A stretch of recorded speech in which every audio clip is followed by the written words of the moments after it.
Onions and Bailey put Lancashire on top at Trent Bridge. Top of the table Nottinghamshire claimed their third win of the season last week. They faced Lancashire, who sit in 7th place, the visitors looking to improve on their draw from the week before and climb back up the table. Lancashire bowled first in the morning, and it was a great start for the visitors as Mullaney edged an Onions delivery to the keeper, gone for 3. Nash joined Libby at the crease, both players batting with intent and building a decent second wicket partnership. However, as they closed in on a 50 stand, Onions struck again, Nash caught by Croft for 16. In his next over, Onions picked up his third of the day. Taylor trapped LBW for a 7-ball duck. Libby and Patel managed to stop the rot, but with what proved to be the last ball before lunch, Libby fell victim to Clark, Livingston with the catch that saw Notts go in on 80 for 4, Libby falling for 34. It was a tough morning for the home team with just 80 on the board and 4 wickets down. Onions the pick of the bowlers so far with figures of 3 for 20. He looked to continue his form as Patel and Vessels came out for the second session. Initial signs were good for the pair as they took the score to 3 figures. Clark did have an LBW appeal turned down against Vessels, and it wasn't long before the batsman was dismissed. Freshly coiffured Jimmy Anderson showing that brunettes do it best as he forced an edge from Vessels, the Notts number 6 out for 9. The next wicket fell just 2 overs later, Patel in a tremendous mix-up with Moores, resulting in Patel being run out by Villas for 27. Just 2 runs were added before Moores was sent on his way, Anderson with his second, Villas once again taking the edge, Moores out for 1. Broad was the new man in, and despite some unsettling moments, he did manage to put some runs on the board. He struck a 6 off the bowling of Bailey. But the bowler had his revenge on the very next delivery. Broad caught by Davis and on his way for 20.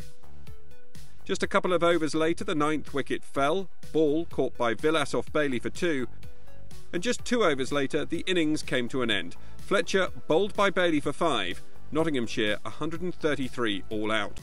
A great day with the ball for Lancashire, keeping Nottinghamshire's batsmen practically mute, the top score of just 34 coming from Libby. It was a splendid job from the bowlers, Onions claiming an impressive 3 for 22, whilst Bailey's late wickets earned him 3 for 28. Davis and Jennings took to the crease to begin Lancashire's first innings, and Davis started with intent, the batsman contributing with a flurry of early boundaries. There was a wobble for Davis when he was caught behind, but the umpire's arm was raised for a no ball, so the 23-year-old earned a reprieve.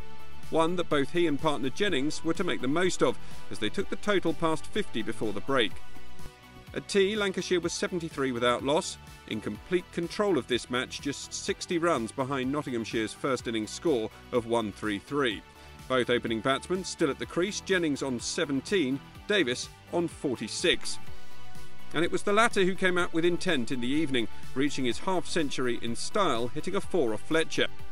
But the bowler had his revenge off the very next delivery, the batsman clean bowled for 50.